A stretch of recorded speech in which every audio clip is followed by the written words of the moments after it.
कल एक फ्रेंड का कॉल आया मेरे पास, उसने बोला भाई म्यूचुअल फंड भी आप नेगेटिव रिटर्न देंगे मार्केट की तरह। तो मैंने कहा कौन से मिड कैप फंड्स? तो उसने कहा सारे ही नेगेटिव है।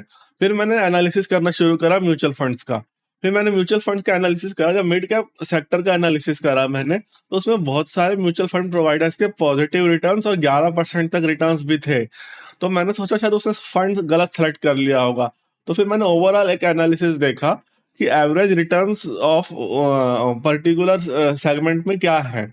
तो हर सेगमेंट के large cap, mid cap, small cap, sectoral fund, thematic funds, सब टाइप ऑफ फंड्स के, इतने सारे टाइप ऑफ फंड्स में से हर टाइप ऑफ फंड्स का अलग अलग एवरेज रिटर्न्स थे।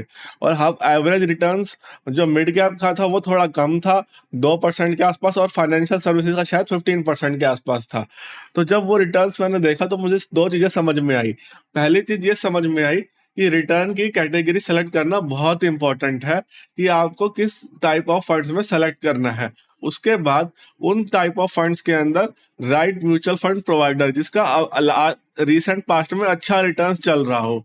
बिकॉज अगर उनका सिलेक्शन सही नहीं है तो आपके रिटर्न्स के ऊपर नेगेटिव इम्पैक्ट पड़ेगा, जबकि उस सेक्टर में इन्वेस्ट किया हो किसी दूसरे का पैसा ग्रो करेगा, आपका लॉस में जाएगा। जैसे उस मेरे फ्रेंड के केस में हुआ, मैं म्यूचुअल फंड्स का नाम नहीं ले रहा हूँ इंटेंशनली। अब अगली बार मैं आपको बताता हूँ कि हमें क्या करना चाहिए। हमें स्मार्ट इन्वेस्टर की तरह रोटेशन करना चाहिए, कैटेगरी वाइज भी और म्यूचुअल फंड वाइज भी। आप हर, जैसे एक रूल बना लीजिए अपने हिसाब से कि आप हर क्वार्टर में देखेंगे कि किस कैटेगरी के आपके म्यूचुअल फंड्स जो हैं वो नेगेटिव रिटर्न्स दे रहे हैं। अगर वो नेगेटिव रिटर्न्स दे रहे हैं, लेस रिटर्न्स दे रहे हैं कंपेयर्ड टू देयर पीयर्स, तो आपको अपना म्यूचुअल फंड प्रोवाइडर चेंज कर देना चाहिए, क्योंकि वो टाइम पीरियड वही है और उसी टाइम पीरियड में आप नेगेटिव रिटर्न्स जाते जाएंगे तो उसका कोई मतलब नहीं है।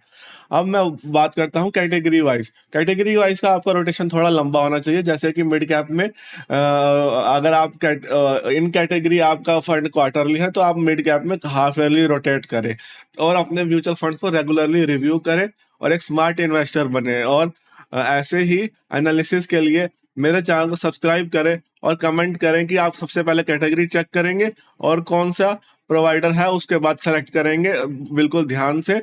और इस स्ट्रेटेजी को फॉलो करके आप अपना रिटर्न्स को मैक्सिमाइज कर सकते हैं। म्यूचुअल फंड का एनालिसिस भी बहुत इंपॉर्टेंट होता है स्टॉक्स की तरह।